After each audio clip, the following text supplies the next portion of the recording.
Sand and Bag. Who they are. Sandman and Bagman, although everybody just calls them Sand and Bag, are a pair of boogeymen that work for the Chicago Spirit. They don't look like anything at first. You can only see them in certain ways. Myself, I've only seen them in the dim glow of a dying fire, and only on a couple of occasions. Late at night, it's hard to make out any details about them, but they're shorties. Little under 5 feet tall.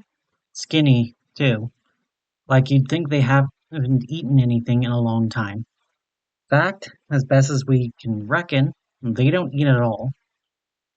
As I've been told by some of the spirits more wise to the secrets of the world by myself, the way they feed is the same as the way they hunt and kill. See, and I don't know how they do it, but they make their targets unable to sleep and follow them around. It doesn't croak you at first, but nobody can last that long. Eventually you take yourself out or run yourself ragged. Nothing works. Can't even poison a chump that they've done their magic on. Best as we can tell, that feeds them. Somehow. Personally, they scare the shit out of me. You never know if they're in the room with you, and they're not G's you want to cross. Odd pair of hatchet men. Never hear them say anything or make a noise either.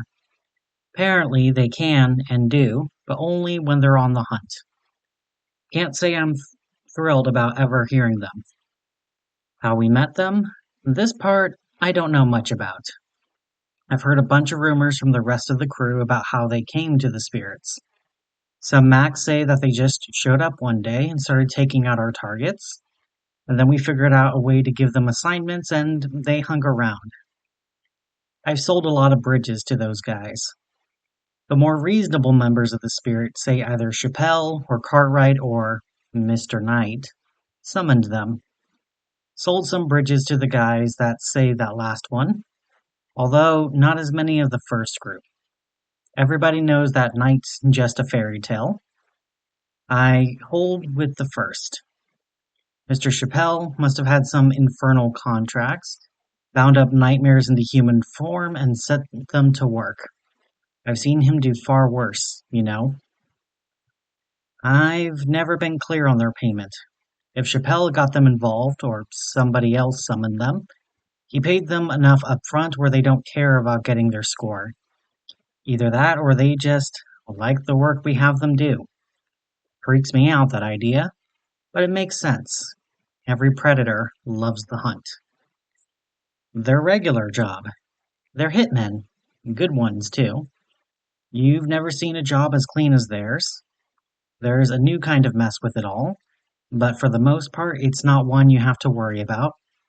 When they choose a victim and keep him awake, they don't leave a single trace on the poor sap. The actual murder is left up to the mark.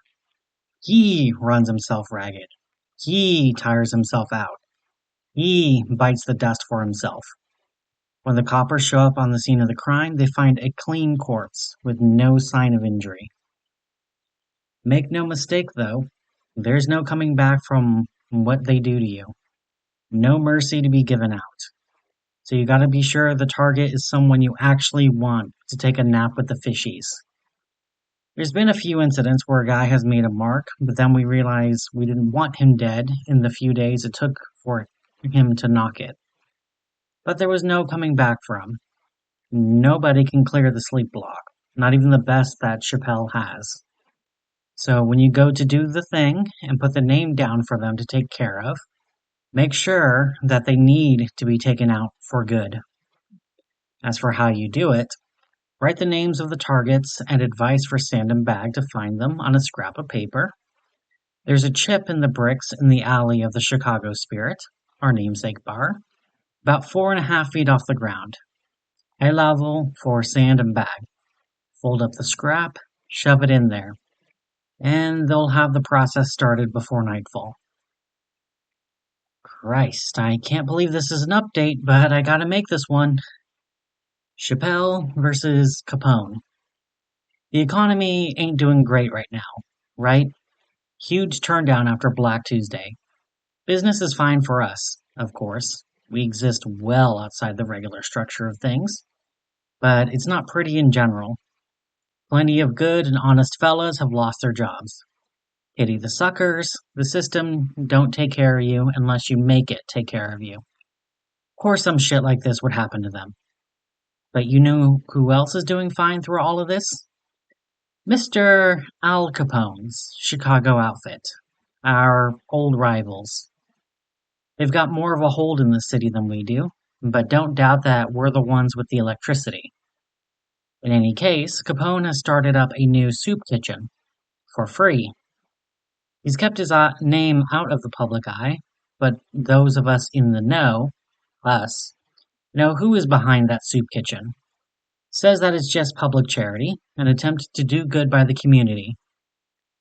Well, when Chappell heard that, he flew into a rage. I happened to be in the room with him at the time. Unacceptable, he said, that Capone was starting up a better charity than him. He started going off about how he grew up on the streets of this city, poorer than Capone ever was, an orphan. If anybody was going to take care of this town, it was Chappell. He turned around and ordered us to get our own joint going. Now. Nobody fucks with Richard Chappell. Nobody. When he says jump, you ask how high. We got right away to work. Sand and Bag's new job. Bet you're wondering why that anecdote is stapled to Sand and Bag's write-up, huh? Well, I wasn't the only guy with Chappelle at the time. Apparently, although we can't be sure since nobody could see him, Sand and Bag were there too. And for whatever reason, they've decided to obey Mr. Chappelle with this new operation. Why? Who can say? Nobody's got a fucking clue. Maybe it's because they, like everybody else in the room, were just fucking terrified of Chappelle and didn't want to mess with him, and decided to help in any way they could.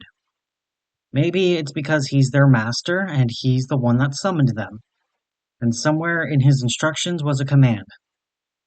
Or maybe those guys who told me they just showed up one day and started knocking guys off for us were right, and this is no different.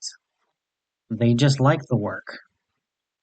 But if you walk into the kitchen of our soup kitchen, you'll see pots and pans flying everywhere, all over the place. Sand and Bag are, somehow, the best fucking line cooks in the entire goddamn world. Why? How? What? Who can fucking say? But it is just the two of them in there, running around like little goblins, feeding half the city of Chicago. Are they the best chefs? No. Are they good?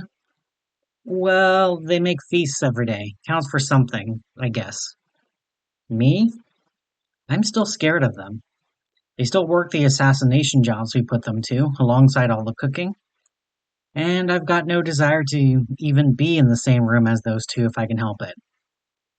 At least we know where they are during the day now.